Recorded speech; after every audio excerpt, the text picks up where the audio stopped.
बिहार की राजनीति में आज एक नया इतिहास रचा गया है। दशकों तक बड़े भाई की भूमिका निभाने वाले नीतीश कुमार के पीछे चलने वाली बीजेपी ने आखिरकार अपना सम्राट चुन ही लिया है। सम्राट चौधरी वो नाम जो कभी लालू यादव की राजनीतिक नर्सरी में पला बढ़ा, जिसने मदरसे से अलिफ बे सीखा और जिसने अपने सिर पर बंधे मुरेठे को तब तक न खोलने की कसम खाई थी जब तक बिहार में बीजेपी की सरकार न बन जाए। आज उनकी वो कसम पूरी हुई है। आइए जानते हैं सम्राट चौधरी के आरजेडी के युवा नेता से बिहार के मुख्यमंत्री बनने तक की पूरी रोमांचक कहानी।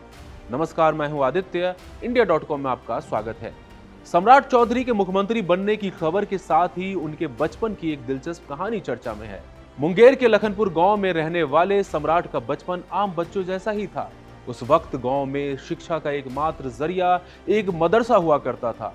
सम्राट के पुराने दोस्त बताते हैं वे हिंदू मुस्लिम दोस्तों के साथ मिलकर वहां क ख ग से पहले अलिफ बे पढ़ा करते थे। उस दौर में वहां हिंदी, उर्दू और संस्कृत की मिलीजुली तालीम दी जाती थी। शायद यही वजह है कि सम्राट चौधरी की राजनीति में आज भी सोशल इंजीनियरिंग की छाप दिखाई पड़ती है।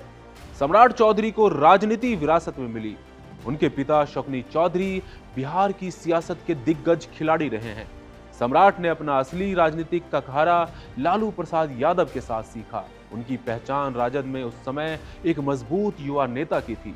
साथियों, 1999 का वो दौर था जब राबड़ी देवी मुख्यमंत्री थी और सम्राट चौधरी पहली बार मंत्री बने। तब वे इतने कम उम्र के थे कि उनकी उम्र को लेकर कानूनी विवाद हो गया और उन्हें इस्तीफा तक देना पड़ा। लेकिन लालू यादव के साथ बिताए उस समय ने उन्हें बिहार की पिछड़ा वर्ग की राजनीति और सामाजिक समीकरणों का मास्टर बना दिया। 2014 में सम्राट ने आरजेडी से नाता तोड़कर नीतीश कुमार का दामन थाम लिया। नीतीश सरकार में वे मंत्री रहे और लव कुश यानी कुर्मी कोयरी समीकरण को मजबूत करने में अहम भूमिका निभाई। लेकिन सम्राट की महत्वाकांक्षाएं और बीजेपी की तलाश 2018 में एक दूसरे से जा मिली। बीजेपी में आते ही सम्राट की आक्रामक शैली को एक नई पहचान मिली। पार्टी ने उन्हें प्रदेश अध्यक्ष बनाया और यहीं से शुरू हुआ उनके मुरेठा यानी साफे का संकल्प। सम्राट चौधरी ने कसम खाई थी कि जब तक बिहार में बीजेपी के नेतृत्व वाली सरकार नहीं बनेगी वो अपना साफा नहीं खोलेंगे। जनवरी 2024 में जब नीतीश कुमार एनडीए में वापस आए तो सम्राट को डिप्टी सीएम बनाया गया, लेकिन असली लक्ष्य अभी बाकी था। अब जब नीतीश कुमार राज्यसभा जा चुके हैं और बीजेपी ने अपने सबसे भरोसेमंद और आक्रामक चेहरे पर दांव लगाया है। सम्राट की पहचान एक मजबूत पिछड़ा नेता की है। उनका नाता कुशवाहा जाति से है। बिहार के इतिहास में ये पहली बार है जब बीजेपी का कोई नेता मुख्यमंत्री की कुर्सी पर बैठने जा रहा है।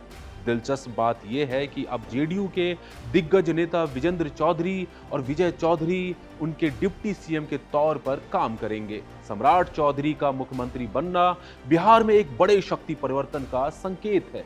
तारापुर से भारी मतों से जीतकर अपनी लोकप्रियता साबित करने वाले सम्राट के सामने अब चुनौतियों का पहाड़ है। क्या वे बिहार की कानून व्यवस्था और विकास को उस ऊंचाई पर ले पाएंगे जिसका वादा भारतीय जनता पार्टी करती रही है? और सबसे बड़ा सवाल, क्या सम्राट चौधरी भविष्य में भी बिहार के निर्विवाद नेता बने रहेंगे? आपको क्या लगता है, सम्राट चौधरी का मुख्यमंत्री बनना बिहार के लिए कैसा साबित होगा? अपनी राय हमें कमेंट बॉक्स में जरूर बताएं। बने रहिए इंडिया.com के साथ। शुक्रिया। अब आप जहां भी हैं वहीं से खबर भेज सकते हैं। आपके आसपास कुछ घट रहा है या कोई खास बात, तो बस अपना मोबाइल उठाइए और फिर न्यूज के ऐप पर शेयर कर दीजिए।